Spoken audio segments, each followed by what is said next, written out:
For my first slide, I get to talk about the goat side of it, and one question that always kind of comes up is, well, how many goats can I run on my place? And the rule of thumb is somewhere between 5 or 6 goats equals 1 cow. So in Gant's example, you could run five cows, so you can run roughly somewhere between 25 and 30 goats on that same pasture.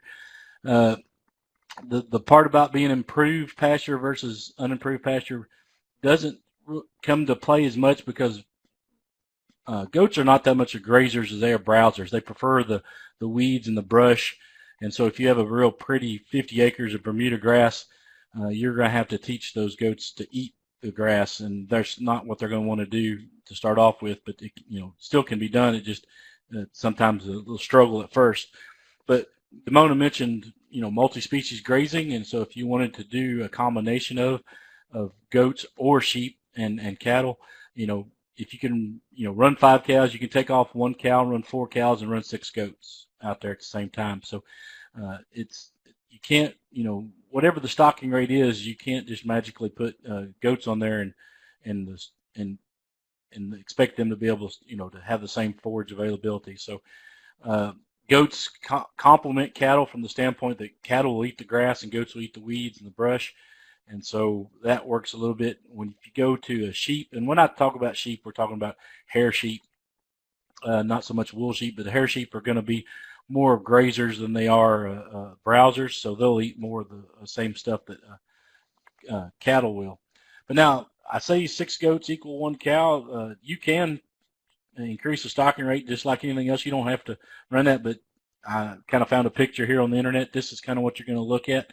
There's not going to be a whole lot of grass out there for those animals to eat, and that means that you're going to have to provide more feed for them, more feed and hay for them. So, and I'm going to show you a budget here in a little bit. It kind of goes over some of those costs, and so you can run more than six. That's kind of the 6 goat per cow ratio, but just realize that you're going to have to put a lot more into feed and hay resources. And again, you need to put a pencil to it. You may have a market that allow you to do that to where you can make more money on it. But then again, chances are you're just eat away your profit. Kind of like Gant, there's several different types of goat operations that you can pick and choose. The most common one out there is what we call just a commercial. You're just producing kids, live kids to sell at the market. Or the one thing that goats allow us to do a little different from beef, and you can still do this for beef to some degree, but there's a market out there for the live goats where they'll actually come to your farm and buy the goat for meat directly off your farm. And it's usually different ethnic groups that want to do this. And sometimes they would like to process that goat right there on your farm. So if you're interested in selling goats to these ethnic markets, that's something you have to consider. That's a question that's going to get asked for you by you. Will they allow you to process that goat right there on your farm? So, but you can sell that off farm. Now, again, you're selling the live animal to them. You're not selling the meat. Gant's already touched on the rules and regulations. Once you process an animal, it has to be processed at a facility that's inspected by the Oklahoma Department of Agriculture or the USDA before you can sell that meat to anybody. So we never sell the meat to them if it's not inspected. We're selling them the live animal. The next one up, a lot of people see this purebred seed stock operations. Uh, Again, there's usually a higher capital investment. Those animals cost more. And also, it's a little harder business to get into. That's one of them ones. It takes reputation a lot of times to build into, and the money may take a few years before you start seeing any good returns to that investment because, again, it just takes you some time to build into it. The one that's very popular here in Oklahoma, though, is the show goat side of it, and it is different from the purebred or seed stock operation from the standpoint that show goats here in Oklahoma do not have to be registered or full bloods or purebred goats. As a general rule, most 90% or 95% of these goats are crossbred goats to begin with, so we don't have to invest in those purebred animals. But the show goat stock sometimes cost as much or more than what those seed stock or purebred animals cost. And be quite honest with you, when we talk about doing a show goat operation, it takes more than production ability. It takes you have to be able to not only produce the goats that are being wanted or shown in the ring at the time, but you also have to be that marketer. You have to go out and find those kids and sell those goats to those kids.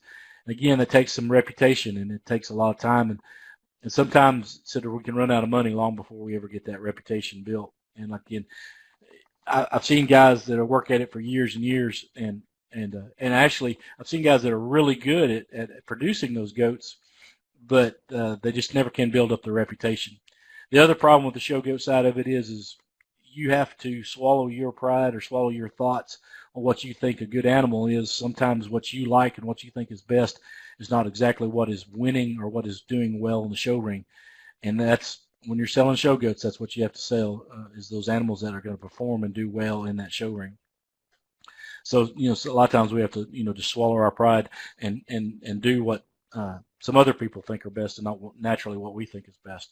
The last one, value added, I added this one too because, again, goats provide us a unique opportunity from the standpoint of able to sell meat to individuals and or restaurants.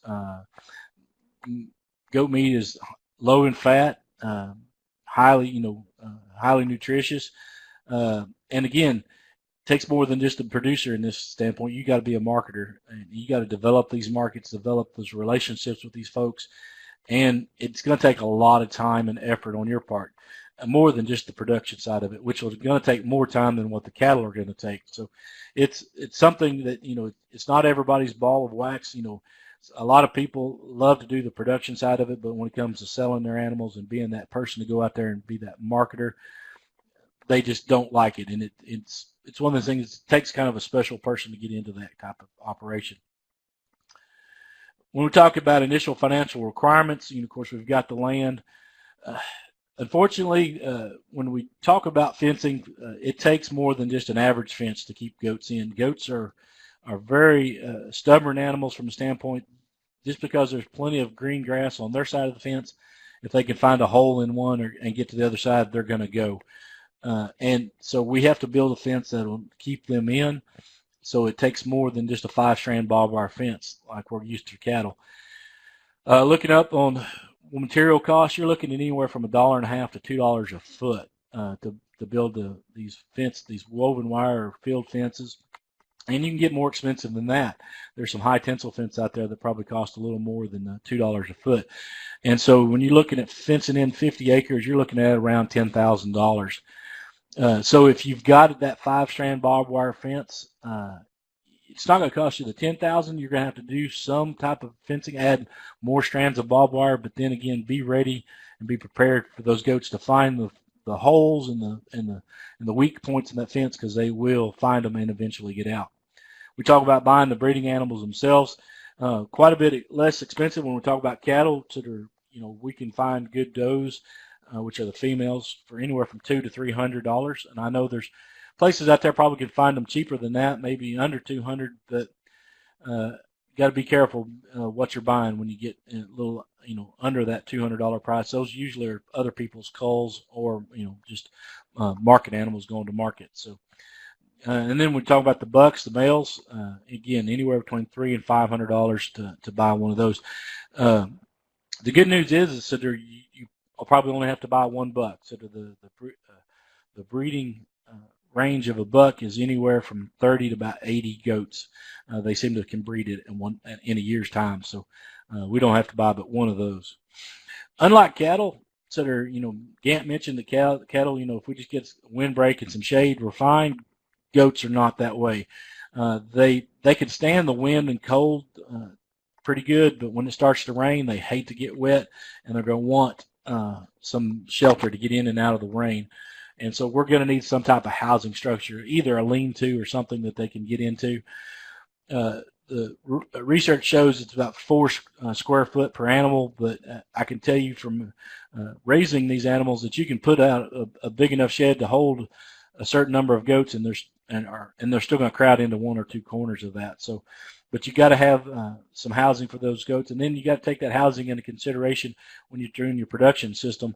If you're trying to kid out during the wintertime, you're going to need a little more housing than what you do if you're just going to kid out in the spring, because you don't want those goats kidding out in the wintertime. So you're going to need something for those. And then miscellaneous, feed and water troughs. If you're going to, again, provide supplementation and water to them. Last time I checked, Tractor Supply does not give these away. They still cost money, and sometimes we forget about that when we go to look at those costs.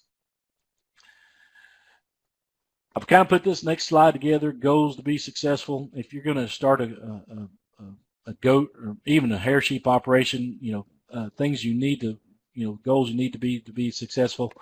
First one I got up there is kidding rate, kidding percentage.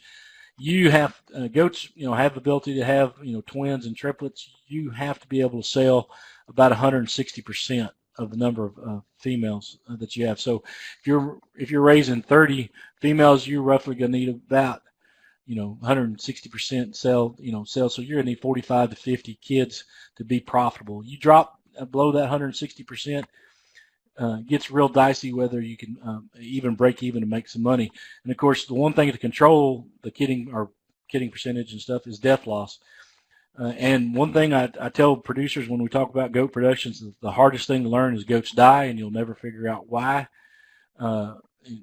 We can make educated guesses, but sometimes they'll be healthy one day and dead the next. And so, but we got to keep that death loss at a minimum, and under 15%. More would be better if we keep it around 5 to 10%. And I know 15% when you talk to about cattle, that seems really, really high, but for goats, it's not very hard to get up to that 15%, especially when you're talking about small numbers such as 30 head or so. And then the biggest thing any goat producer is going to face is parasite control. The barber pole worm is our number one nemesis in this type of operation. And again, if you're going to overcrowd those goats and put more than the stocking rate allows, this is going to be even a bigger problem. It's a problem that can be controlled and can be managed, but it takes some time and it takes some effort, and it doesn't take very long for a parasite problem to become a disaster. And again, jump that death loss up there to 20-25%, and then you have really nothing to sell. So those are goals that you need to look at when trying to keep to be successful in a goat operation. Like the Mona, I pull OSU. We have this goat budget as well, and I'll go ahead and pull this off. And again, you can look at it. And again, not so much the numbers, but the process. I just sold male and female kids. Goals about 55 pounds. That's where the top end market usually lies. We've been able the last few years to get really good prices, over $2 a pound. So in this little example, I'm selling about $188 per goat, or $5,600 for the total of a 30 head unit. And here in my example, I've got 180% kid crop and a 10% death loss. So I'm selling 170% of the goats, or 170. So now you look at that, that's roughly 25 or 50 head of goats. So when you look at this budget, the two biggest items you can see, there's hay right there at $35 a head and $42 a hay for protein. Those are going to be your two biggest costs, is the hay and the protein supplement, that you're going to feed them during the wintertime. Goats are a little different than cattle from the standpoint that their big nutritional requirement is the last trimester of the pregnancy. And so we got to feed them, make sure their nutrient requirements are met then. And so we got to make sure we feed them. So you can look there, that's roughly about $77, $78 per head of a total of $102. So 70% of the cost is feed. Your next biggest cost, and this is the thing, the hardest thing to get a handle on, is because if you have a parasite problem, that $5 head won't even touch the amount of vet bills that you're going to have.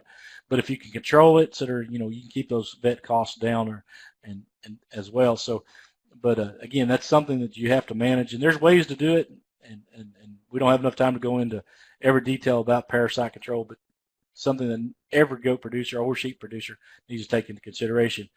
So here I got a total of about $102. That's what people ask me what it takes to run a goat a year.